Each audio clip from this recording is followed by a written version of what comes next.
तो देखते ANI रहिए। के साथ बात करने के लिए धन्यवाद। नमस्कार। 5 राज्यों में चुनाव शुरू हो रहे हैं, तो आपने जमकर कैंपेनिंग की है, तो आपको कहीं पर लगा कि बीजेपी के खिलाफ कोई एंटी इनकम्बेंसी सेंटिमेंट या कुछ ऐसे वेव कुछ लगा आपको? वैसे चुनाव घोषित होने के बाद मैं किसी राज्य का दौरा नहीं कर पाया हूं, क्योंकि इलेक्शन कमीशन ने कुछ मर्यादाएं रखी थी और मेरा प्रयास रहता है कि मैं मर्यादाओं का पालन करूं। लेकिन वर्चुअली मुझे बीच बीच में कार्यकर्ताओं से बातचीत करने का अवसर मिला है। चुनाव का समय हो या न हो, भारतीय जनता पार्टी संगठन में हो या सरकार में हो, हम हमेशा जनता जनार्दन की सेवा में लगे रहते हैं। और जब सरकार में होते हैं तो बहुत अधिक तीव्रता से, अधिक विस्तार से सबका साथ, सबका विकास, इस मूल मंत्र को लेकर के जी जान से जुटे रहते हैं। और मैं इस चुनाव में भी सभी राज्यों में देख रहा हूं कि भारतीय जनता पार्टी के प्रति लहर है। भारी बहुमत से भारतीय जनता पार्टी जीतेगी और भारतीय जनता पार्टी को सेवा करने का मौका इन सभी 5 राज्यों की जनता देगी। और ये भी सही है कि जिन राज्यों में हमें सेवा करने का मौका मिला है, उन्होंने हमें परखा है, हमारे काम को देखा है और उसका परिणाम होगा। पहले के ज़माने में पॉलिटिकल फील्ड में एनालिसिस करते समय एक शब्द पॉपुलर हो चुका है, एंटी इनकम्बेंसी। मैं समझता हूं कि हमारे देश में वक्त बदला, लेकिन कभी कभी टर्मिनोलॉजी नहीं बदली। और ये कारण ये है कि पहले जो सरकारें चलती थी वो फाइलों पे हस्ताक्षर करना, मनमर्जी के लोगों की फाइल को प्रायोरिटी देना,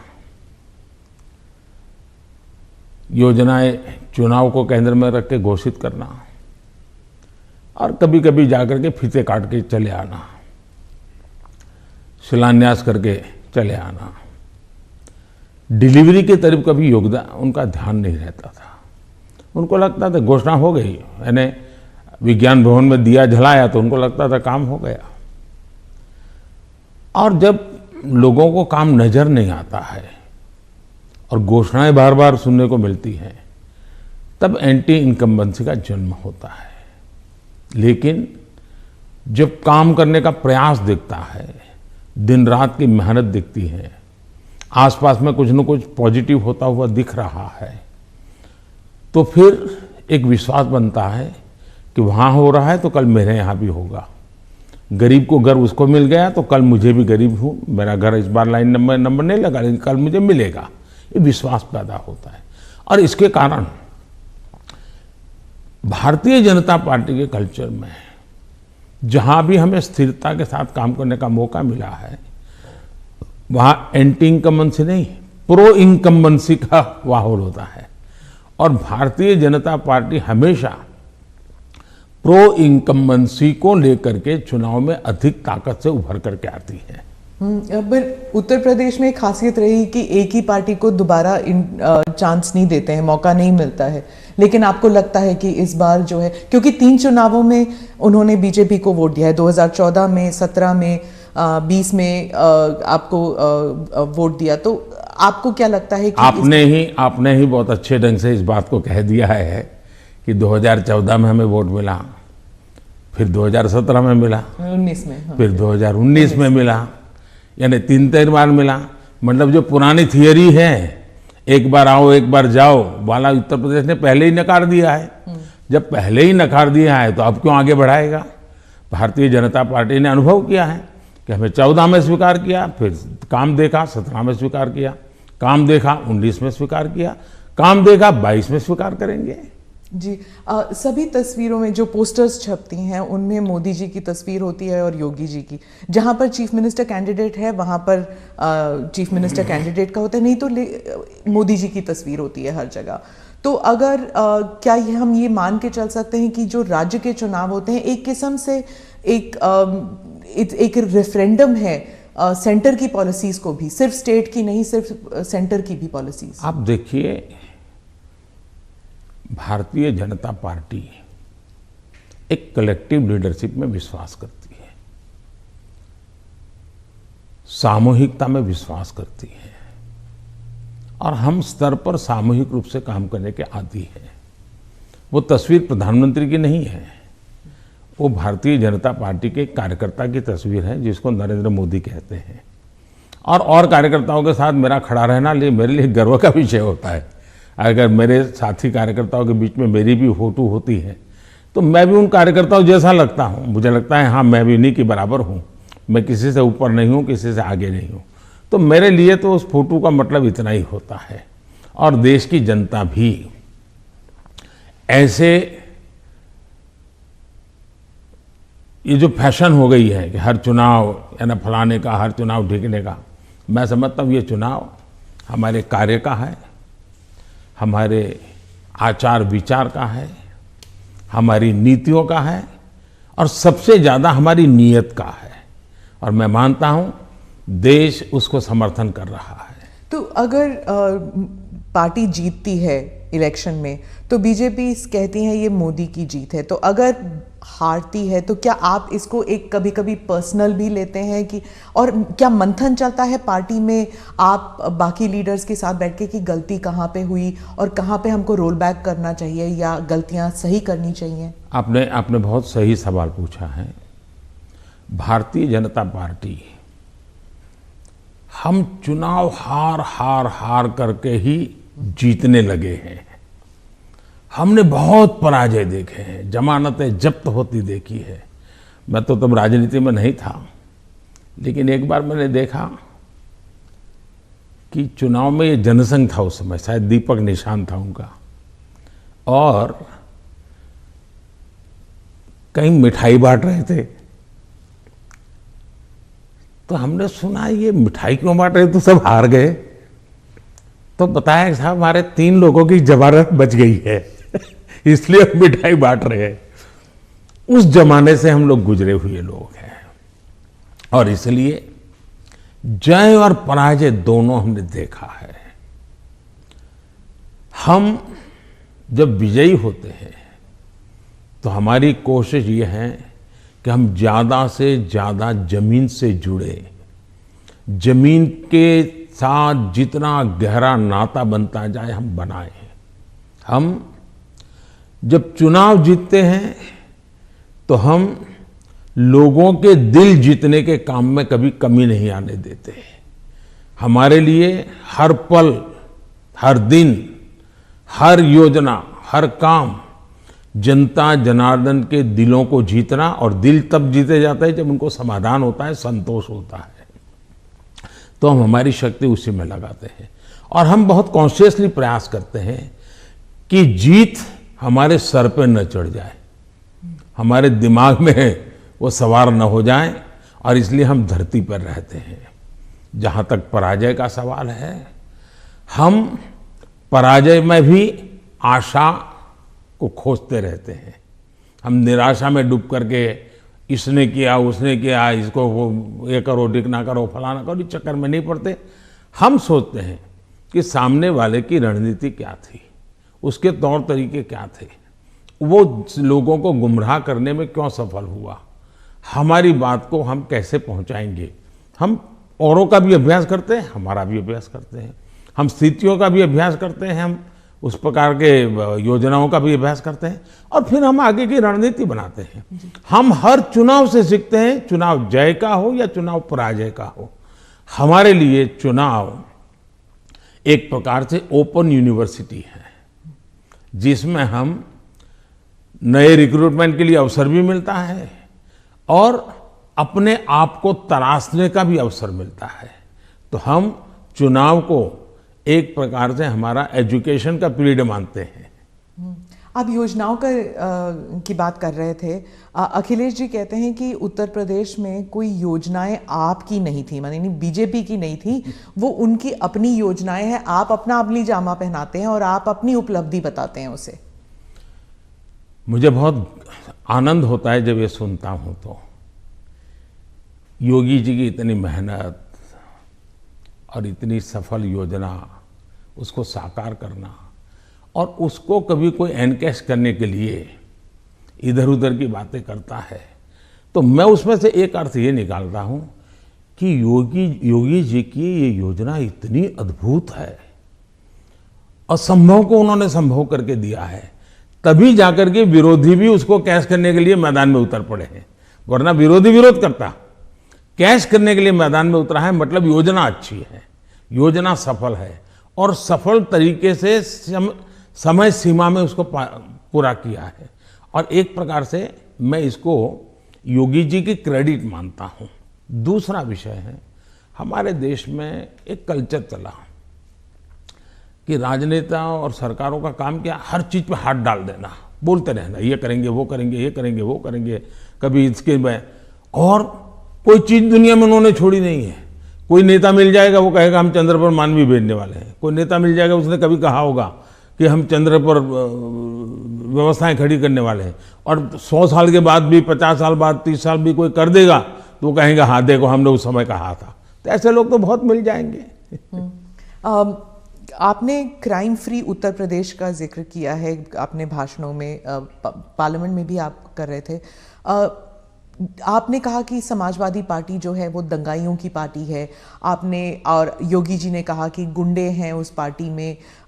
तो क्या आप, और समाजवादी पार्टी कहती है कि उनकी खामियां हैं और इसलिए वो हम पर एलिगेशंस करते हैं। क्या आप ये आप कैटेगोरिकली कह सकते हैं कि यूपी जो है वो क्राइम फ्री की तरफ बढ़ रही है और ये हो सकता है, संभव है?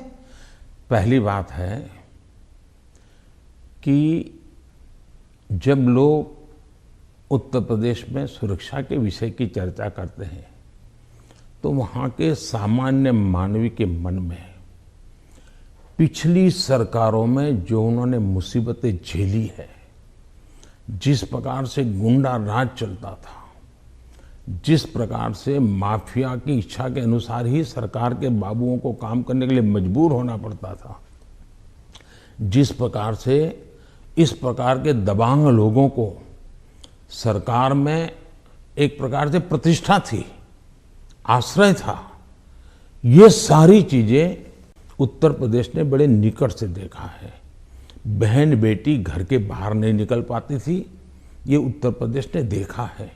आज उत्तर प्रदेश की बेटी कह रही है कि मैं शाम को अंधेरा होने के बाद भी अगर कहीं काम है तो जा सकती हूँ। ये जो विश्वास पैदा हुआ है वो मैं समझता हूँ सुरक्षा के लिए बहुत जरूरी है। और ये तब हुआ है, उत्तर प्रदेश में एक समय था गुंडे जो चाहे वो कर सकते थे। आज स्थिति ये है कि उनको हाथ जोड़ के कहना पड़ता है कि यहाँ बाहर मुझे रहना नहीं है, या तो मुझे जेल में ही रखो ताकि वहाँ थोड़ी बहुत तो मेरी जिंदगी बच जाएगी, क्योंकि मेरे पाप। और हर कोई सरेंडर कर रहा है। बहुत से लोग हो सकता है सही रास्ते पर भी आ जाएंगे, जब देखेंगे कि भाई अच्छे रास्ते से भी जीवन जिया जा सकता है तो हो सकता है अच्छे रास्ते पर आ जाएंगे। लेकिन योगी जी ने सुरक्षा को प्राथमिकता दी है, कोई कॉम्प्रोमाइज नहीं किया है। कुछ लोगों को उसके कारण तकलीफ हो रही क्योंकि उनका कारोबार वही था। आज खास करके माताओं बहनों को जो सुरक्षा मिली है ये बहुत ही महत्वपूर्ण है। अब आप देखिए इतना बड़ा कुंभ का मेला हुआ, यानी हमारे देश में हुए कुंभ के मेलों में सबसे बड़ा कुंभ का मेला योगी जी के कालखंड में हुआ। करोड़ों की तादाद में लोग आए, कोई कानून व्यवस्था की समस्या नहीं हुई, कहीं चोरी की भी खबरें नहीं आई, जेब कतरे की खबर नहीं आई। ये किसी भी समाज को संतोष देने वाला विषय है, ये गौरव करने वाला विषय है। और हिंदुस्तान में अगर सुरक्षा को प्राथमिकता दी जाए तो बुरा क्या है? नहीं, बुरा नहीं। जैसे सुरक्षा की बात चल रही है तो वो कहते हैं कि वहां पर एक जुडिशियल प्रोसेस नहीं है, ठोकों की राजनीति चलती है। अगर योगी सरकार ने डिसाइड कर लिया कि फला जो है वो गुंडा है या उसका कारोबार जो है उसमें कोई डाउट है तो उसको जेल में डाल दो, मतलब एक जुडिशियल प्रोसेस नहीं है, वो कहते हैं। देखिए, हिंदुस्तान की जुडिशरी वाइब्रेंट है, हिंदुस्तान की जुडिशरी बहुत ही सक्रिय है और कभी कभी तो प्रोएक्टिव है। अगर ऐसा कुछ भी हुआ होता तो हिंदुस्तान की जुडिशरी ने जरूर कदम उठाए होते और पीआईएल करने वालों की कमी नहीं है हमारे देश में। ऐसी बहुत बड़ी जमात है जिनकी रोजी रोटी पीआईएल पर है, तो वो तो तुरंत पहुंच जाते हैं, लेकिन ऐसा कुछ नहीं हो रहा है। मतलब वो न्यायिक प्रक्रिया के आधार पर काम करते हैं। पर जैसे जैसे लखीमपुर खेरी का इंसिडेंट हुआ था और वो टेनी अभी भी जो हैं वो he still an important person BJP के लिए, तो ऐसे कई इंसिडेंट्स हैं उसको लेकर जो वहाँ पर जो समाजवादी पार्टी है it has been successful in saying कि अगर कोई बीजेपी के साथ है तो वह वाइट वॉश हो जाते हैं उनके सारे क्राइम्स। मैं यही तो कह रहा हूँ कि सुप्रीम कोर्ट जो कमेटी बनाना चाहती थी, राज्य सरकार ने सहमति दी। सुप्रीम कोर्ट जिस जज के नेतृत्व में तपास करना चाहती थी, राज्य सरकार ने सहमति दी। राज्य सरकार ट्रांसपेरेंसी से काम कर रही है, तभी तो सुप्रीम कोर्ट की इच्छा के अनुसार सारे निर्णय करती है। आप डबल इंजन सरकार के बारे में काफ़ी बारी कह चुके हैं अपने स्पीचेस में।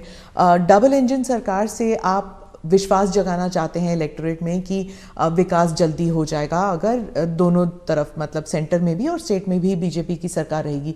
लेकिन कुछ लोग समझते हैं कि इससे एक धमकी की तरफ देखते हैं कि अगर डबल इंजन सरकार नहीं है तो विकास में गतिरोध आ सकता है, वह विकास मतलब गाड़ी आगे नहीं चलेगी अगर ये डबल इंजन सरकार नहीं होगी तो। देखिए, परिवार में भी माँ बाप हमेशा सभी भाइयों बहनों को कहते हैं कि देखो भाई, हम सब मिलकर के इस दिशा में जाएं तो सब अच्छा होगा, और सब उसी दिशा में प्रयास करते हैं। कोई एक दूसरे के विपरीत नहीं करता है। इतना बड़ा देश है, अगर हम एक दूसरे से विपरीत करेंगे तो हमारे संसाधनों नष्ट हो जाएंगे, हमारे देश की भलाई करने की गति रुक जाएगी। और इसलिए देश के लिए बहुत आवश्यक है कि लोगों के कल्याण के काम हम मिल बैठ के करें और ज़्यादा तेजी से करें। और उसमें भी अगर हम राजनीति करने जाएंगे, मेरा राज्य है मैं मेरी मर्जी से करूंगा, ऐसा करेंगे तो कितना नुकसान होता है। मैं एक योजना बताता हूं। अब जैसे आयुष्मान भारत योजना, आयुष्मान भारत योजना गरीब जो बीमारी में है उसको 5 लाख रुपए तक बीमारी में स्वस्थ होने के लिए सहायता करता है। भारत सरकार करती है, पैसे भारत सरकार दे रही है। राज्यों को तो लेना है, देना कुछ नहीं है। कुछ राज्यों में अपनी अपनी योजनाएं हैं, हमें कोई इससे इतराज भी नहीं है। हम नहीं कहते कि योजना बंद करो, लेकिन इससे फायदा ये होता है कि मान लीजिए उत्तर प्रदेश का कोई नागरिक है और केरल गया हुआ है और वहां उसको कुछ हो गया, तो ये योजना ऐसी है कि केरल में भी उसको ट्रीटमेंट मिलेगी। उसको उत्तर प्रदेश में ही बीमार होगा तो लाभ होगा ऐसा नहीं, केरल में भी। इसका मतलब कि आयुष्मान भारत योजना से जोड़ना मतलब दोनों इंजन जुड़ जाएंगे तो गरीबों को लाभ होगा कि नहीं होगा। लेकिन कुछ राज्य ऐसे हैं जिनको लगता है नहीं, हम आयुष्मान भारत से नहीं जोड़ेंगे। दिल्ली में क्या ऐसी सरकार है। अब दिल्ली का नागरिक हिंदुस्तान के किसी कोने में जाएगा और वहां कुछ हुआ तो उसको वो लाभ नहीं मिलेगा। अब क्या कारण है कि इसका विरोध किया जा रहा है? उसी प्रकार से हमने one nation one ration card क्यों किया कि भाई कोई भी मजदूर हिंदुस्तान के किसी भी कोने में जाएगा, एक ही राशन कार्ड होगा। अगर वो महाराष्ट्र में है तो भी उसको फेयर प्राइस शॉप से उसको अनाज मिल जाएगा। अब 2 राज्य ऐसे निकले जिनको सुप्रीम कोर्ट को डंडा मारना पड़ा, कहना पड़ा कि भाई one nation one ration card गलत क्या है, तुम लागू करो। अब इसलिए हम कहते हैं कि डबल इंजन की सरकार होती है तो गरीबों को सबसे ज्यादा लाभ होता है। अब जैसे जीएसटी कानून आया, पहले हमारे देश में हर जगह पर टैक्सेशन की सिस्टम इतनी अलग अलग थी कि विदेश के निवेशक जो होते थे उनको बहुत दिक्कत होती थी। भाई हमें एक राज्य में अगर कारखाना लगाते हैं तो हमें वहाँ इस प्रकार का प्रॉब्लम होता है, दूसरे में लगाते हैं तो दूसरा होता है। अब जीएसटी होने के कारण उनको भी सहूलत हो गई। तो हम जो ये कह रहे हैं कि भाई डबल इंजन की सरकार, हम ऐसी व्यवस्थाएं करें, अपनी विविधता को बनाए रखना है, भारत की विविधता ही उसकी ताकत है, लेकिन व्यवस्थाओं को भी बनाए रखना है। और इसलिए हम कहते हैं कि जब डबल इंजन लगता है तो ताकत बहुत बढ़ जाती है, हमारी शक्ति वेस्ट नहीं होती है। हमें इसका उपयोग सिर्फ और सिर्फ देश का कल्याण, गरीबों का कल्याण, देश के युवाओं का भला, इतना ही हमारा अर्थ है।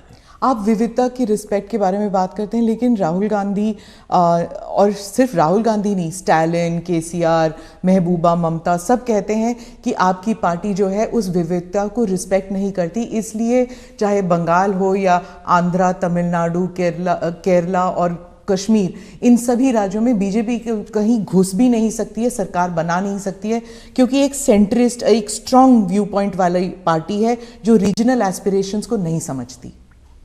पहली बात ऐसी है कि भारतीय जनता पार्टी एक ऐसी पार्टी है जिसका ये मत है कि देश के विकास के लिए हमें रीजनल एस्पिरेशंस को एड्रेस करना ही चाहिए। और देश में मैं पहला मुख्यमंत्री हूं जो इतने लंबे समय तक राज्य का मुख्यमंत्री रह करके आया हूं, और इसलिए राज्य के एस्पिरेशंस क्या होते हैं, राज्य की आवश्यकताएं क्या होती हैं, इसका मुझे भली भांति समझ है। और इसी के कारण हम हिंदुस्तान के सभी राज्यों की भला, अब देखिए मैं दुनिया के मेहमान आते हैं तो पहले उनको दिल्ली में ही आना और जाना हो जाता था, मैं ऐसा नहीं करता हूं। आप ट्रंप को ले गए गुजरात? मैं उनको अलग अलग जगह पर, मैं चाइना के राष्ट्रपति को ले गया तमिलनाडु, मैं फ्रांस के राष्ट्रपति को ले गया उत्तर प्रदेश, मैं जर्मन चांसलर को ले गया कर्नाटका, और तब तो कांग्रेस की सरकार थी। किसकी सरकार? इस देश की शक्ति को उभारना, इस देश के हर राज्य को प्रोत्साहन मिलना, यही हमारा काम होता है। अब यूएन में जाकर मैं तमिल भाषा में कोट करता हूं तो दुनिया को गर्व होता है कि भारत के पास दुनिया की सबसे पुरानी भाषा है, पहले कोई बोलता ही नहीं था। और इसलिए तो मैं हर एक को साथ लेकर के चलने का प्रयास करता हूं, और मैं मानता हूं वही रास्ता है। हम विविधता में एकता के दर्शन करते हैं, लेकिन आज दुर्भाग्य से कुछ नेता अपने निजी स्वार्थ के लिए विविधता को एक दूसरे के साथ विरोध के लिए सीड्स के रूप में उपयोग कर रहे हैं। ये बहुत बड़ा दुर्भाग्य है। हमें विविधता में से एकता को पनपाना है। तो आप कह रहे हैं इससे अलगाववाद बढ़ेगा? पिछले 50 साल का अनुभव यही है, उन्होंने यही किया है, हर चीज पे देश को बांटो, राज करो, और उसी में से अलगाव पैदा होता है। लेकिन भारत का चरित्र ये नहीं है, भारत के नागरिकों का चरित्र ये नहीं है। आप इसको एक do you see it as a threat कि अगर इसे अभी नहीं रोका जाएगा तो सेपरेटिस्ट एलिमेंट्स आ जाते हैं कि जैसे अगर कश्मीर का अलग बात है, नॉर्थ ईस्ट की बात अलग है, लेकिन अगर आप द्रविड़ मूवमेंट को देख लेंगे या कहीं और राज्य में देख लेंगे, अगर रीजनल एस्पिरेशंस को बढ़ाया जाता है तो क्या एक यूनिटी फैक्टर में कोई देखिए हमने दरार पड़ सकता है? मैं बताता हूँ काम करने का तरीका कैसे होता है। हमारा ये मत है सामाजिक न्याय। भारत जैसे देश में इतनी विविधता भरा समाज व्यवस्था, और अगर सामाजिक न्याय के सिद्धांत में हम थोड़ा सा भी ऊंचे नीचे करेंगे तो हमारे देश को बहुत नुकसान होगा। इसलिए समाज का छोटे से छोटे तबके के व्यक्ति को भी विकास में पूरा सहयोग मिलना चाहिए और विकास के लिए अवसर मिलना चाहिए। जैसे समाज के अंदर सामाजिक न्याय की आवश्यकता है, वैसे ही राष्ट्र में भी कोई एक इलाका बहुत आगे बढ़ जाए और कोई इलाका पीछे रह जाए तो कभी भी देश का भला नहीं होगा। हमारे यहाँ सर्वांगीण विकास होना चाहिए, सर्वसमावेशक विकास होना चाहिए, सर्वस्पर्शी विकास होना चाहिए, सर्वहित में विकास होना चाहिए। और इसलिए हम एक विषय लेकर के आए जिसमें भी मैं देख रहा हूं कि सभी राज्य हमारे साथ मिलकर के कंधे से कंधा मिलाकर के काम कर रहे हैं। एक राज्य नहीं कर रहा है, ये दुर्भाग्य है, बाकी सब राज्य कर रहे हैं। क्या है, हमने देखा कि हिंदुस्तान में 100 से थोड़े ज़्यादा कुछ जिले ऐसे हैं कि जो राज्य की एवरेज से भी बहुत पीछे हैं। हर प्रकार से वहाँ का धन तो सब राज्य जिलों को समान मिलता है, तो ऐसा क्यों होता है? गवर्नेंस के प्रॉब्लम, योजनाओं का अमलीकरण नहीं। हमने ऐसे जिलों को एस्पिरेशनल जिलों के रूप में आइडेंटिफाई किया और राज्य सरकारों की सहमति से किया। करीब 110-115 जिले हैं और उस पर हमने स्पेशल फोकस किया। मैं खुद जिलों से बात करता हूँ, उन जिलों में कल्याणकारी योजनाएं ज़्यादा से ज़्यादा पहुँचे। मैं राज्य सरकारों को प्रार्थना करता हूँ कि वहाँ यंग अफसरों को लगाइए, IAS अफसरों को, प्रमोटेड अफसरों को या रिटायर्ड एज वाले लोगों को वहाँ मत भेजिए, यंग लोगों को लगाइए। और मैंने देखा कि सभी राज्यों ने मेरी इस बात को माना, यंग अफसरों को लगा। दूसरा, मैंने कहा बार बार ट्रांसफर मत कीजिए, उनको वहाँ रहने दीजिए 3 साल, उनको कहिए कि तुम काम करो, बाद में तुम्हें अच्छा पोस्टिंग देंगे। सभी राज्यों ने मेरी मदद की और आज ये जो एस्पिरेशनल डिस्ट्रिक्ट है वो राज्यों की एवरेज से भी कुछ तो आगे निकल रहे हैं, कई पैरामीटर में आगे निकल रहे हैं। अब देश का भला हो रहा है। तो मेरा फेडरलिज्म में छोटी से छोटी इकाई का भी भला हो। अब जैसे ऑप्टिकल फाइबर नेटवर्क हिंदुस्तान के हर गांव में जाना चाहिए। हम लगे हैं, पैसे लगा रहे हैं, पूरी ताकत लगा रहे हैं। क्यों? हमें तो पूरे देश को ऊपर लाना है। यही तो रीजनल एस्पिरेशंस को एड्रेस करने का हमारा तरीका है। ये बात चलती है कि ये मोदी दी एडमिनिस्ट्रेटर है। अब अगर आप मोदी द पॉलिटिशियन के बारे में बात करूं तो जो पोलराइजेशन हमारे सोसाइटी में है वो हर इलेक्शन में उभर कर आती है, जाति के नाम पर हो या धर्म के नाम पर हो। कोई ना कोई किस्सा जरूर हो जाता है इलेक्शन से पहले। तो मोदी दी एडमिनिस्ट्रेटर आपने बता दिया आपने क्या क्या किया है, मोदी द पॉलिटिशियन नहीं कर पाया है अभी तक। पहली बात है कि भारतीय जनता पार्टी, उसका मंत्र है सबका साथ, सबका विकास, सबका विश्वास और सबका प्रयास। हमने हमारे इन सिद्धांतों को कभी बदला नहीं है। आपने मेरे मुंह से सैकड़ों बार इसको सुना होगा और मैं तो देख रहा हूं इन दिनों दुनिया के देश भी मेरे इस वाक्य का अपनी भाषा में ट्रांसलेशन करके सुनाते हैं कि मोदी इन सिद्धांतों पे काम करते हैं। और इसलिए हम मानते हैं कि सबका साथ, यही हमारा मंत्र रहा, हम करते हैं। समाज व्यवस्था तो है ही है, इसको तो कोई नकार नहीं सकता है। लेकिन हैरानी तब होती है जब मैं देख रहा हूं मीडिया में हम समाज को कोई दबा कुचला वर्ग हो, उसकी चिंता हमको करनी चाहिए, क्यों नहीं करनी चाहिए। लेकिन हम कहेंगे भाई इस समाज में अगर पंथ के आधार पर देखें तो इस संप्रदाय में इस प्रकार की जाति व्यवस्था का वर्णन करेंगे और इस समाज में हम कभी नहीं करेंगे। क्या वहाँ भी समाज के और वर्गों में जातियाँ नहीं हैं, ऊंच नीच नहीं है, वहाँ पर बैकवर्ड नहीं। अब जैसे मेरे यहाँ गुजरात में मुस्लिम संप्रदाय में मैं समझता हूँ कि 70 जातियाँ ऐसी हैं जो ओबीसी हैं और मेरे गुजरात में जब मैं था उनको ओबीसी की कैटेगरी में बेनिफिट मिलता था। लेकिन कभी मैं मीडिया में नहीं देख रहा हूँ कि भाई वहाँ कितने ओबीसी को टिकट मिला, वहाँ कितने पिछड़ों को टिकट मिला, कुछ नहीं। तो ये इस प्रकार की राजनीति कौन करते हैं जी? क्या इससे बाहर आना चाहिए कि नहीं आना चाहिए? हम टिकट देंगे तो भी जाति के आधार पर बंटवारा शुरू कर देते हैं, ये इसी भाषा में वर्णन करते हैं। किस जाति का कितना वोट मिलेगा ये भी कह रहे हैं।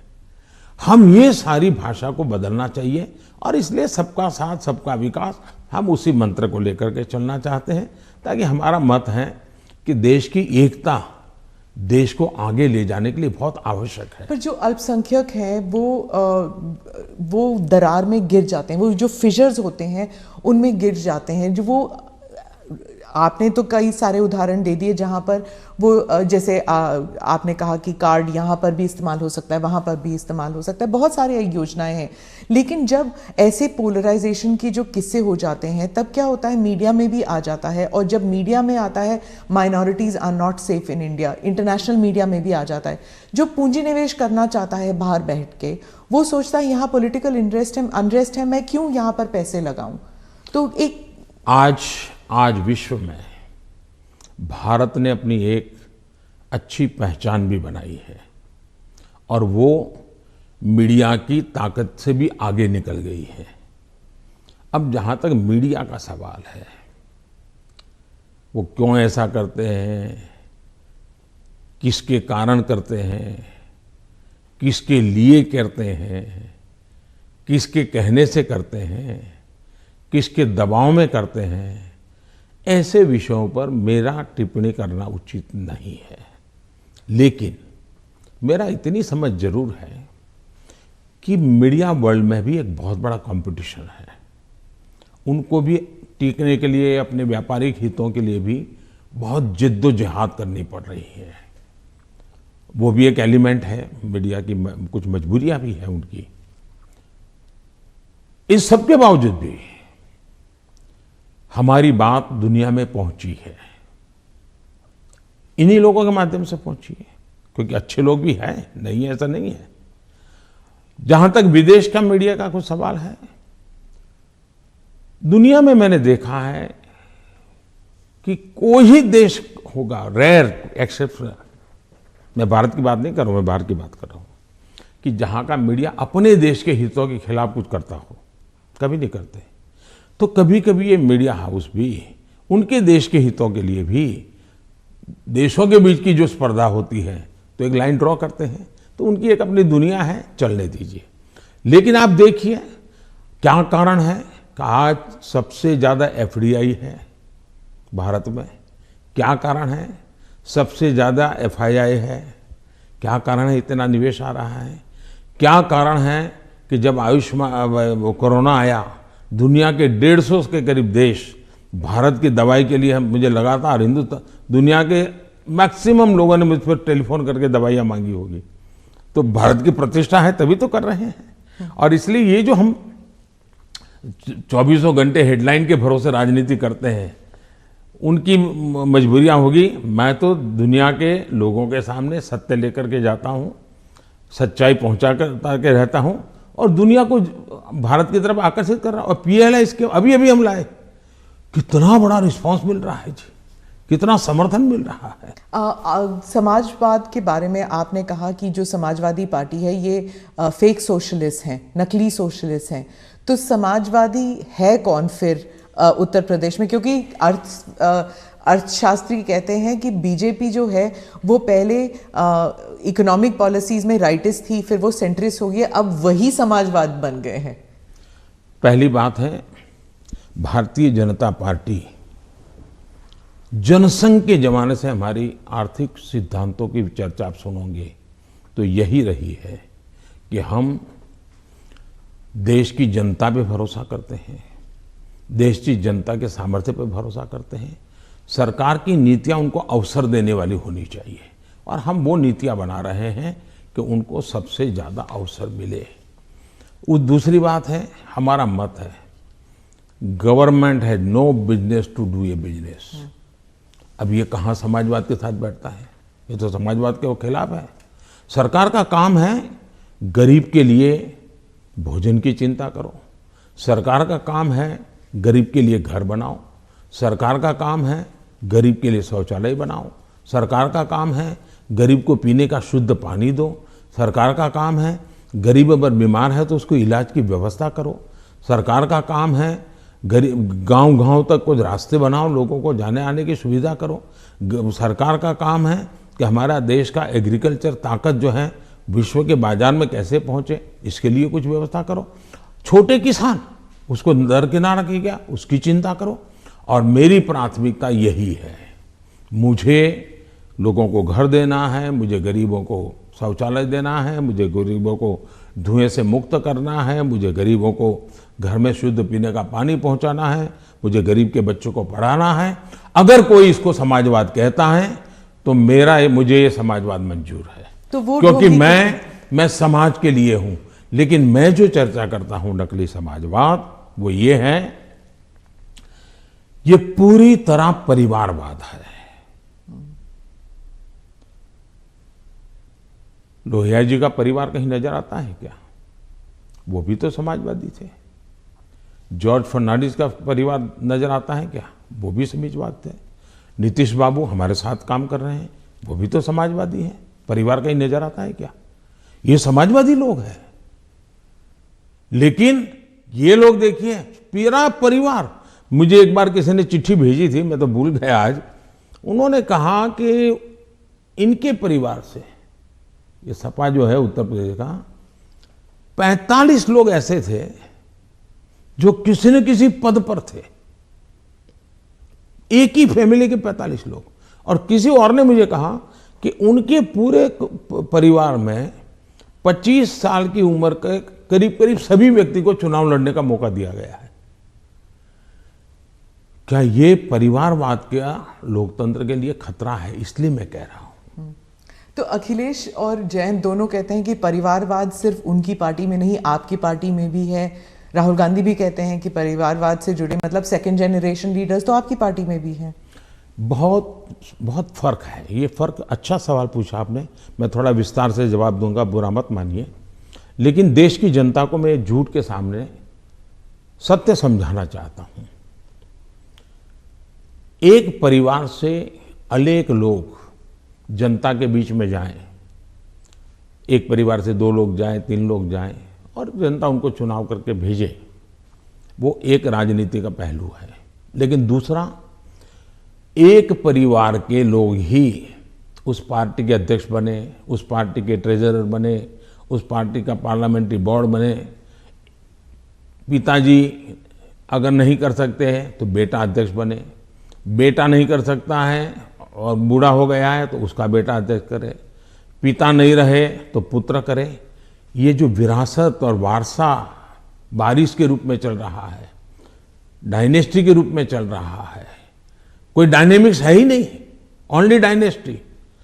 ये जब बनता है, पार्टी परिवार की बन जाती है। और आप देखिए हिंदुस्तान की बर्बादी कहां से हो रही है। जम्मू कश्मीर से शुरू करिए, 2 पार्टियां मेन रही वहां, दोनों परिवार की पार्टियां हैं।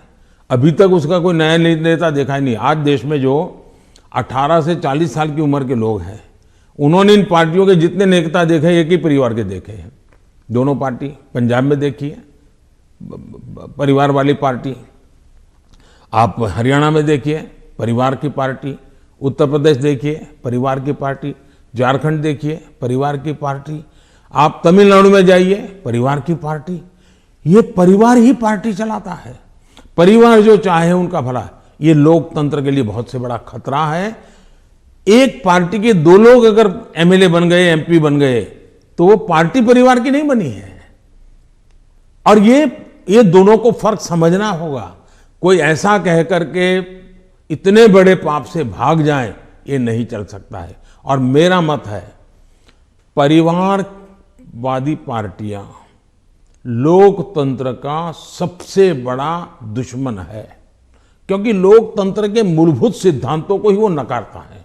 दूसरा, जब परिवारवादी राजनीति चलती है, परिवार ही सर्वोपरि होता है। परिवार को बचाओ, पार्टी बचे या न बचे, परिवार को बचाओ, देश बचे या न बचे, ये जब होता है तब सबसे पहले कैजुअलिटी कौन सी होती है? परिवारवादी राजनीति में कैजुअलिटी कौन सी होती है? बेटा जैसा भी होगा लेकिन वही अगला अध्यक्ष बनेगा। तब सबसे बड़ी कैजुअलिटी टैलेंट की होती है। और सार्वजनिक जीवन में जितनी ज्यादा अधिक टैलेंट आए बहुत जरूरी है। इसलिए राजनीतिक दलों का लोकतांत्रिकरण ये बहुत आवश्यक है। परिवारवादी पार्टियां नए अच्छे नौजवानों को राजनीति से आने से रोकते हैं। मान लीजिए कोई नौजवान है जिसको भारतीय जनता पार्टी में नहीं जाना है, लेकिन बाकी कहीं पर उसको जगह ही नहीं है, कहां जाएगा? क्योंकि बाकी में तो है भाई, उसके परिवार का मैं नहीं हूं, तो थोड़े दिन तो मेरा उपयोग होगा, बाद में मुझे फेंक देंगे। मैं उनके काम आऊंगा तब तो चलूंगा, लेकिन मैं राज्य की भलाई के लिए काम करूंगा तो मैं नहीं चलूंगा। सब नौजवान डर रहे हैं सार्वजनिक जीवन में आने से। भारतीय जनता पार्टी को आ रहे हैं तो लोगों को लगता है कि भारतीय जनता पार्टी क्यों बढ़ रही है, क्योंकि लोकतांत्रिक तरीके से चल रही है। तो आप जब परिवार के बारे में बात करते हैं, स्पेशली पॉलिटिकल पार्टीज के जो पॉलिटिकल फैमिलीज हैं, तो कांग्रेस कह रही है जान के आपने जवाहरलाल नेहरू के स्पीचेस के बारे में, दोनों सदनों में जो आपने स्पीच दिए, राज्यसभा में, लोकसभा में, वहाँ पर आपने नेहरू जी के स्पीचेस पर बहुत तवज्जो दी और यही दिखाने के लिए कि नेहरू जी ने भी ऐसे काम किए हैं जिसके लिए आप उन्हें क्रिटिसाइज कर रहे थे।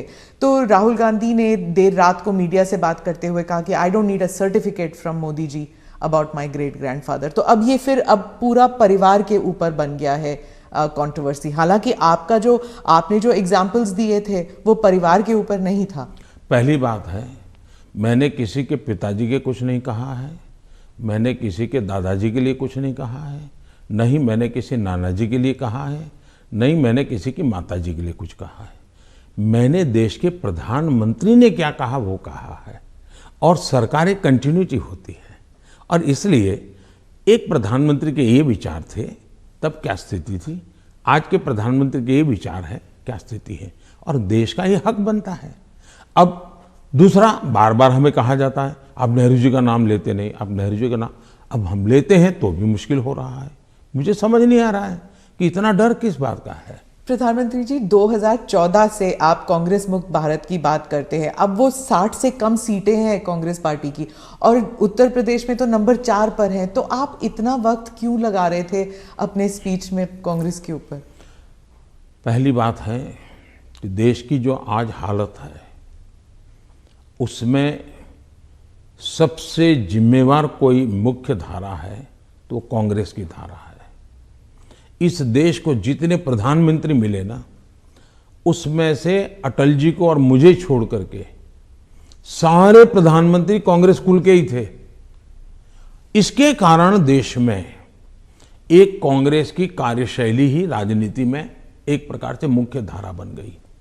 अब जब कांग्रेस की कार्यशैली, कांग्रेस की विचारधारा, कांग्रेस के पसंद नापसंद के आधार क्या है, संप्रदायवाद है, जातिवाद है, भाषावाद है, प्रांतवाद है, भाई भतीजावाद है, भ्रष्टाचार है,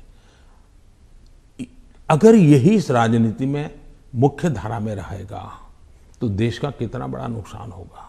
और इसलिए मैं हमेशा कहता हूं कि हमें, और जब मैं कांग्रेस मुक्त भारत कहता हूं तब कांग्रेस की संख्या से मेरा लेना देना नहीं है। अब जैसे हम कम्युनिस्ट पार्टियों की आलोचना करते हैं, अब सत्ता में नहीं है, वो कहीं नजर नहीं आता, एक केरल में कोने में बैठे हैं, फिर भी वो विचारधारा खतरनाक है। उसी प्रकार से कांग्रेस ने जो राजनीति में की चरित्र की मुख्य धारा बनाई हुई है वो देश को तबाह कर रही है। अगर अच्छी कार्यशैली होती है, अच्छे तौर तरीके होते हैं तो देश आज से पहले बहुत आगे निकल चुका होता। बहुत रुका हुआ, ठहरा हुआ, जनता ने कुछ कर लिया तो कर लिया, ये हुआ है।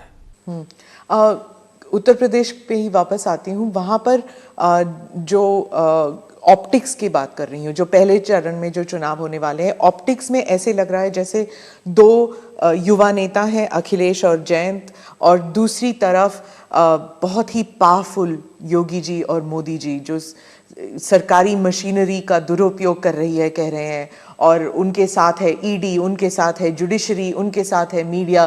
तो एक अनइवन प्लेइंग ग्राउंड है। आप क्या कहेंगे इस बारे में? पहली बात है कि ये दो लड़कों वाला खेल तो हमने पहले भी देखा था, और इतना अहंकार था कि उन्होंने गुजरात के दो गधे ये शब्द प्रयोग किया था, और उत्तर प्रदेश की जनता ने उनको हिसाब दिखा दिया। और एक बार तो दो लड़के भी थे और एक बुआ जी भी उनके साथ थी, फिर भी उनके हाल नहीं बना, क्योंकि उत्तर प्रदेश इस प्रकार के जोड़ से अगर किसी को 25 साल पर मताधिकार मिलता है, मान लो 25 साल पर चुनाव लड़ने का हक मिलता है, मान लीजिए, मताधिकार तो 18 साल में मिल जाता है, लेकिन 25 साल पर उसको चुनाव, लेकिन कोई पिताजी ऐसा कहे कि देखो मेरा ये बेटा है वो 10 साल का है, ये बेटा है 15 साल का, दोनों 25 के हो गए, उनको चुनाव लड़ने दो, तो कोई लड़ने देगा क्या? तो इस प्रकार के मेलजोल से चलता है क्या? नहीं, पर जो उनका आरोप है कि लेवल प्लेइंग फील्ड नहीं है क्योंकि बीजेपी सरकारी मशीनरी और इदारों का इस्तेमाल करती है, ईडी का, और टैक्स रेड्स होते हैं कैंडिडेट्स पर, उनके रिश्तेदारों पर, आप क्या कहेंगे? हिंदुस्तान में भ्रष्टाचार ये दिमक की तरह देश को परेशान कर रहा है कि नहीं कर रहा है? ऐसे लोगों के खिलाफ जनता ने हर बार आवाज उठाई कि नहीं उठाई है?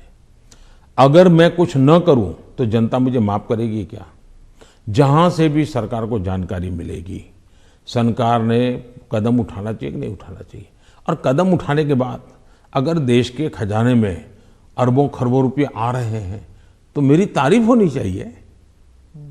अच्छा, चुनाव के समय हिंदुस्तान में हर बार चुनाव चलता रहता है भाई, तो सरकार काम करना बंद कर दे क्या? चुनाव आप एक बार तय कर लीजिए भाई, 5 साल में एक बार ही चुनाव होगा, सब मिलकर के चुनाव लड़ेंगे, सभी राज्यों के साथ होंगे, केंद्र का साथ में होगा, सारा खर्चा भी बच जाएगा, तो फिर कभी ईडी भी नहीं दिखाई देगा, सीबीआई भी नहीं दिखाई देगा। अब क्या करे?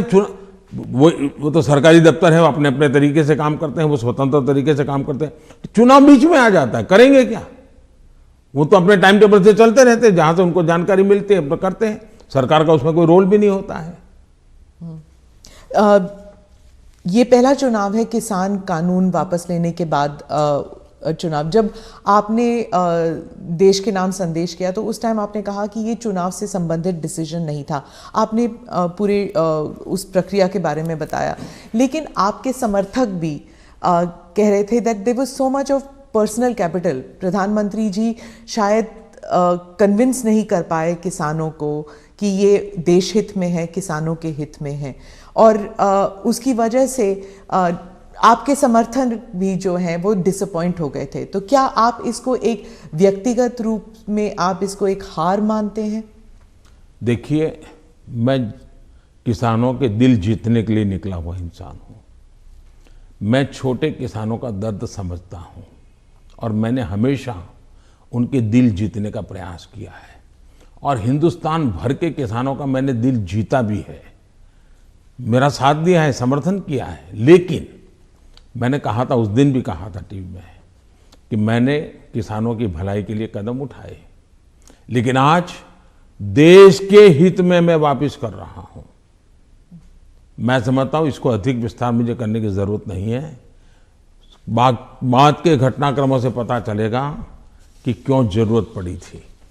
तो क्या आप एक डायलॉग करने के लिए फिर से तैयार हैं, किसानों को कन्विंस करने के लिए? इस देश के लोकतंत्र का ये सबसे पहला कर्तव्य बनता है, लोकतंत्र में जनप्रतिनिधि का और सरकार का, कि जनता के साथ संवाद करते ही रहना चाहिए, और हम लगातार करते हैं। हम कभी भी संवाद टूटना जिसके पक्ष में है ही नहीं। हर किसी को मुझे भी सुनना चाहिए, मेरी सरकार को भी सुनना चाहिए, और बातचीत करना ही चाहिए। बातचीत हमेशा होनी चाहिए, और इश्यू पर चर्चा ना हो ऐसा नहीं है। जैसे हम बजट के पहले बजट कैसा बने हद से क्यों पूछते हैं, किसानों से पूछते हैं कि बजट कैसा बनना चाहिए, उनके विचार लेते हैं। ये हम तो मानते हैं कि सब कुछ ज्ञान बाबुओं के पास है और नेताओं के पास है, ऐसा हम नहीं मानते। हमारे देश के पास, हर नागरिक के पास अनुभव है, हर नागरिक के पास ज्ञान का भंडार है। हम तो सबसे संवाद करना चाहते हैं, सबसे सीखना चाहते हैं, सबके सुझावों के आधार पर हम चलना चाहते हैं। कोविड के टाइम, फर्स्ट वेव और सेकेंड वेव, उसके बारे में आपने अपने स्पीच में भी जिक्र किया कि उसे आपने कहा कि जो कोविड के अगेंस्ट जो हमारी लड़ाई थी वो वी वर विक्टोरियस, मतलब भारत जो है वो विक्टोरियस उभर के आया। लेकिन आपने ये भी कहा कि महाराष्ट्र की सरकार और दिल्ली की सरकार जो है वो नकारात्मक कार्य कर रही थी, लेकिन अरविंद केजरीवाल, राहुल गांधी और शिवसेना ने, तीनों ने कहा कि नहीं, ये गलत है। कोविड की लड़ाई में जो नाकामयाबी सरकार की थी, सेंट्रल गवर्नमेंट की थी, वो हम पे लादा जा रहा है। मैंने ये कहा कि कांग्रेस पार्टी, जब लॉकडाउन हुआ, WHO समेत सब लोग कहते थे कि जो जहां है वहां रहे, वो एक जगह से दूसरी जगह पे न जाए, वरना कोरोना के वो शिकार हो जाएगा, उसका जीवन को तकलीफ हो जाएगी। और उस समय कोरोना किस चाल से चलता है, उसका रूप रंग क्या है, कोई पता ही नहीं था दुनिया को। लॉकडाउन, अफरा तफरी में लॉकडाउन राज्यों ने शुरू कर दिए थे, राज्यों ने लगातार अपनी तरफ, और एक राज्य लॉकडाउन कर रहा है तो दूसरे, तो इसलिए नेशन वाइड कुछ करने की आवश्यकता बन गई थी। ये लोग भूल जाते हैं, लॉकडाउन पहले से ही राज्यों ने शुरू कर दिए थे। भारत सरकार ने तो बाद में लॉकडाउन का निर्णय करना पड़ा सबको एक साथ उसकी स्थिति सुधारने के लिए। दूसरी बात है, मैंने कहा कांग्रेस पार्टी ने फ्री टिकट दे करके लोगों को प्रोत्साहित किया कि आप जाइए। वो टिकट तो दिया उन्हें 500,000 लोगों को, लेकिन हवा बना दी कि जाओ। अब उस समय ये न करते तो हमारे देश के श्रमिकों को 2-4, क्योंकि भय का वातावरण तो था ही था, 2-4 दिन में चीजें संभल जाती उनको पर, तो बाद में व्यवस्थाएं खड़ी हो जाती। लेकिन उल्टा किया और पूरी ताकत श्रमिकों के लिए लगानी पड़ी। तब जाकर के योगी जी को हजारों बस भेजनी पड़ी यहाँ पर। यहाँ पर भी दिल्ली में आप पार्टी ने, उसके नेताओं ने जीपों में जाकर के झुपड़पट्टी में कहा है, वीडियो अवेलेबल है, कि भाई आप जल्दी जाइए और वहां पहुंचिए, वहां से आप अपने घर पहुंच जाइए, यहां तो लॉकडाउन हो रहा है। भय पैदा कर दिया। और मैं हमेशा कहता हूं, ये भारत की जनता इतने बड़े संकट में, दुनिया मानती थी कि हिंदुस्तान का हालत सबसे खराब होगा, और स्वाभाविक था कि इतनी बड़ी जनसंख्या, हम इस प्रकार से समूह में रहते हैं, हमारा जीवन भी सामूहिक होता है, और ये बीमारी ऐसी है कि तुरंत लपेट लेती है, तो हमारे लिए हर प्रकार के संकट थे, ये तो मानना पड़ेगा। और बीमारी ने दुनिया भर को जिस प्रकार से समृद्ध देशों को तबाह कर दिया है, उसकी तुलना में हम बच पाए, तो हम गर्व से कह सकते हैं कि भाई हिंदुस्तान के नागरिकों ने जो भी उनके पास संसाधन थे, उन्होंने अपने डिसिप्लिन को फॉलो किया और उन्होंने अपने आप को बचाने में काफी मदद की। तो विजय मैंने जो भी कहा है 130 करोड़ को, लेकिन मैंने ये कभी नहीं कहा कि कोरोना खत्म हो गया। मैं तो आज भी कहता हूं ये बहुरूपिया है, वो कभी भी नए रंग रूप के साथ मैदान में उतर आता है और हमारी स्थितियों को चुनौती देता है। हमें हर बार डायनेमिक व्यवस्था से नई नई व्यवस्थाएं खड़ी करनी पड़ रही और हमें जागरूक रहना पड़ेगा। प्रधानमंत्री जी, चुनाव 5 राज्यों में है। अब पंजाब की बात करती हूँ, तो आपको क्या लगता है कि बीजेपी ने जो अपना एलाई खोया है पंजाब में, उसकी वजह से मतलब तीसरी पार्टी आ रही है शायद पंजाब में पहली बार, पर बीजेपी कभी अपना रूट्स बना नहीं सकी उस राज्य में। क्या आप इसको एक राजनीतिक विफलता मानते हैं?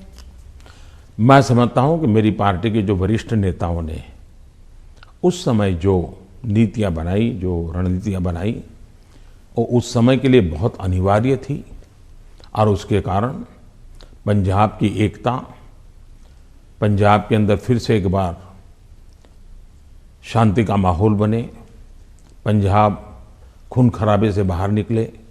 और मैं मानता हूं कि भारतीय जनता पार्टी ने अपने राजनीतिक स्वार्थ के बजाय पंजाब का हित सुप्रीम माना, और उसने राजनीतिक जो भी कॉम्प्रोमाइज करने की आवश्यकता थी किया, वो बहुत जरूरी था, इसलिए किया।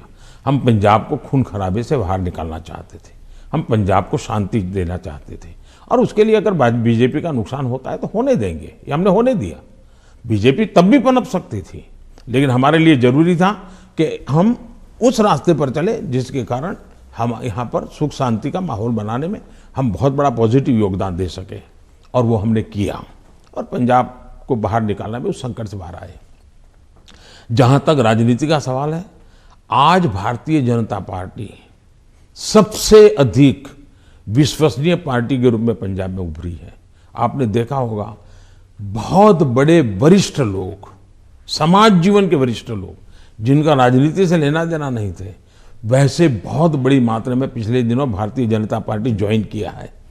फिर जो राजनीति के बहुत बड़े महारथी हैं, ऐसे लोगों ने भी अपने पुराने दल छोड़ करके भारतीय जनता पार्टी, टिकट दे या न दे, लेकिन भारतीय जनता पार्टी पंजाब के स्थिरता के लिए, पंजाब के विकास के लिए, पंजाब की शांति के लिए बहुत जरूरी है, और इसलिए पंजाब में भारतीय जनता पार्टी का शासन बनना चाहिए। आज पंजाब से आवाज उठी है, और इसलिए है हम आगे बढ़े हैं।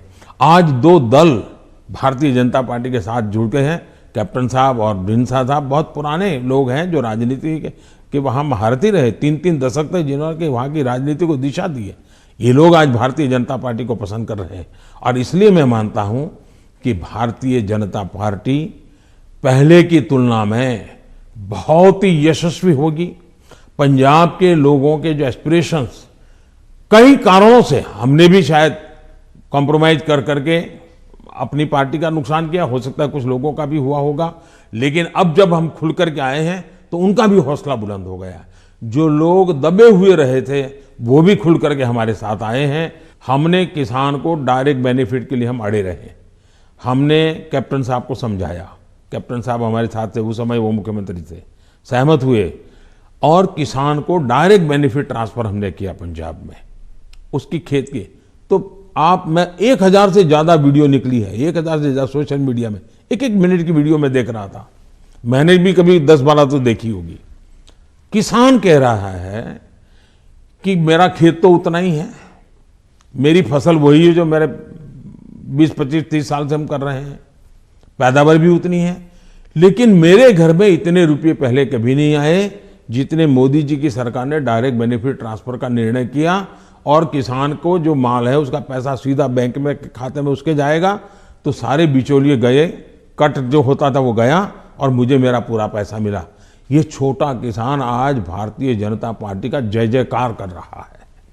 जी, आप जब गए थे पंजाब तो आपका काफिला ब्रिज पे अटक गया था और आपने किसी ऑफिशियल को कहा कि आपने चीफ मिनिस्टर को कही है मैं जिंदा वापस जा रहा हूँ।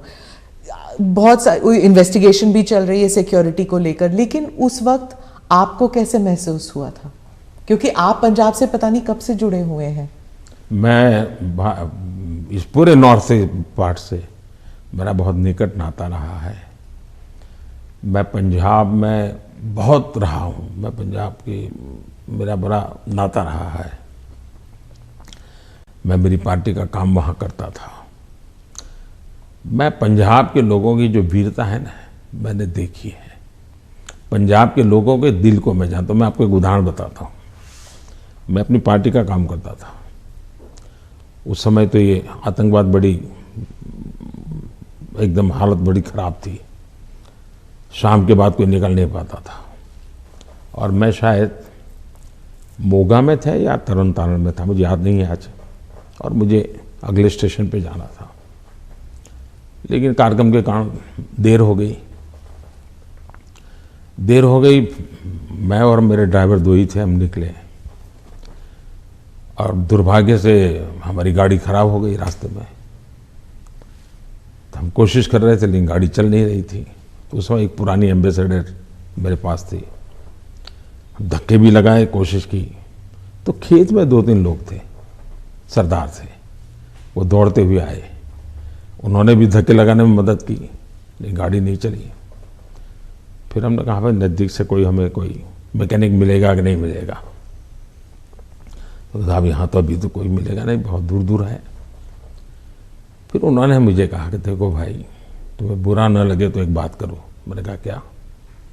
बोले तुम गाड़ी यहाँ छोड़ दो, तुम और तुम्हारा ड्राइवर खेत में हमारे साथ चलो, हमारी वहाँ झोपड़ी है, वहीं खाना खा लो और रात को रुक जाओ। सरदार परिवार जिस प्रकार से उन्होंने मुझे संभाला, उन्होंने कहा भाई कुछ भी हो तुम सुबह जाना, अब यहीं रुक जाओ। बाद में उनको पता चला मैं तो भाजपा का कार्यकर्ता हूँ। वो कहा ठीक है भाई, तुम भाजपा के हो, कुछ भी हो, तुम आज रात मेरे यहाँ रुको। मैं हैरान हूँ जी, खेत में उन्होंने अपनी जो छोटी सी जगह होती है उसमें रखा, मेरा खान पान की व्यवस्था की और सुबह उनका बेटा जाकर के एक मैकेनिक को ले आया, गाड़ी ठीक की और मैंने पंजाब का ये दिल देखा है जी। इन सरदारों के भावों को जानता हूँ मैं इतने। और मेरे तो गुजरात में, मेरे कच्छ में अंदर इतने मेरे परिवार हैं सरदार। मैंने जब लखपत में गुरुद्वारा का भूकंप में नुकसान हुआ था, मैं वहाँ गया देखने के लिए, मुझे बड़ा दर्द हुआ। तो मैं ऐसे ऐसे कारीगरों को लाया राजस्थान वगैरह बाहर से कि वैसा ही मुझे गुरुद्वारा बना के दो जो गुरु नानक देव जी के जहाँ चरण पड़े थे, बनाया दोबारा। आज कच्छ के अंदर जो हमारे सरदार परिवार हैं, बहुत बड़ी मात्रा में है, खेती करते हैं, जब वो इसका बात का वर्णन, उनकी आंखों में से आंसू आ जाता है जी। और मैं अभी कुछ दिन पहले भी एक वर्चुअल मीटिंग में मैंने उस गुरुद्वारा में सबसे बात की, मेरा इतना लगाव रहा है जी। आपने देखा होगा, एक किताब है पढ़ने जैसी है सरकार की, शायद अंग्रेजों के ज़माने में जी भी सिख कौम के लिए नहीं हुआ है। अंग्रेजों के ज़माने में, कांग्रेस के ज़माने में तो हुआ ही नहीं है। ऐसे अनेक काम मैंने देश के कल्याण के लिए, हमारे सिख भाइयों की वीरता का सम्मान करने के लिए किए हैं। और मुझे गर्व है, चुनाव की जगह पर है, लेकिन मैं मानता हूँ ये मेरे देश के वीर जवान है, मेरे देश के सच्चे किसान हैं, उनके कल्याण के लिए मैं जितना कर सकूँगा मैं करता रहूँगा। तो क्या उस दिन आपको ऐसे लगा कि ये राजनीतिक आंदोलन था, इसलिए ऐसे हुआ? ऐसा है कि इस विषय में मैंने पूरी तरह मौन रखा हुआ है, क्योंकि सुप्रीम कोर्ट स्वयं इसको गंभीरतापूर्वक इस बात को देख रही है। मेरा कोई भी वाक्य पूरी जो चल रहा है उस पर प्रभाव पैदा करे यह उचित नहीं है। जो भी है सुप्रीम कोर्ट के द्वारा जांच कमेटी निकालेगी, जो सत्य होगा देश के सामने आएगा, और हमें तब तक इंतजार करना चाहिए। जी, आपने दोनों स्पीच में, राज्यसभा में भी और लोकसभा में भी, आपने कई बार कांग्रेस पर हमला किया, और कांग्रेस पार्टी कहती है कि आपने राहुल गांधी के जो एलिगेशंस थे, चाहे बेरोजगारी पर हो या भारत चाइना पर हो, आपने उसका जवाब नहीं दिया, उल्टा उन पर वार किया। तो पहली बात यह है कि हमला करने वाली भाषा न मैं जानता हूं, न मेरी वो प्रकृति है, लेकिन तर्क के आधार और तथ्य के आधार पर सदन में मैं कोई बात बताऊं, वो मीडिया के लिए गरम गरम मसाला बनाने के लिए हमारा शब्द उपयोग होता होगा। हम हमला नहीं करते, हम संवाद करते हैं। वाद विवाद भी होता है, टोका टाकी भी होती है, और वो विषय मैं बहुत हंसते हुए इसको स्वीकार करता हूँ। मैं इसके कारण मुझे कोई नाराजगी नहीं होती, और मैंने हर विषय के तथ्य दिए हैं, हर विषय को तथ्यों के आधार पर बात की है।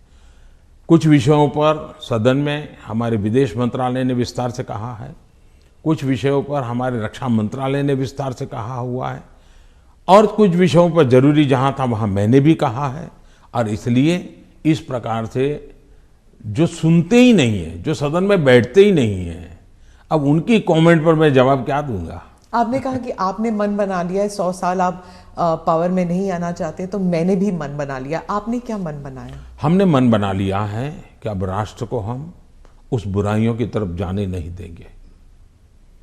हम देश में जनहित के लिए जीने वाले, जनहित के लिए जूझने वाले, जनता जनार्दन के सपनों को पूरा करने वाली व्यवस्थाओं को ही बनाएंगे, उसी को बढ़ाएंगे, उसी को चलाएंगे, जरूरत पड़ेगी तो उसको साथ देंगे।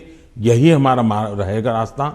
हम जो देश को तबाही के रास्ते पर ले जाने वाले जितने तरीके हैं वो नहीं आने देंगे। ANI के साथ बात करने के लिए धन्यवाद। बहुत बहुत धन्यवाद। नमस्कार।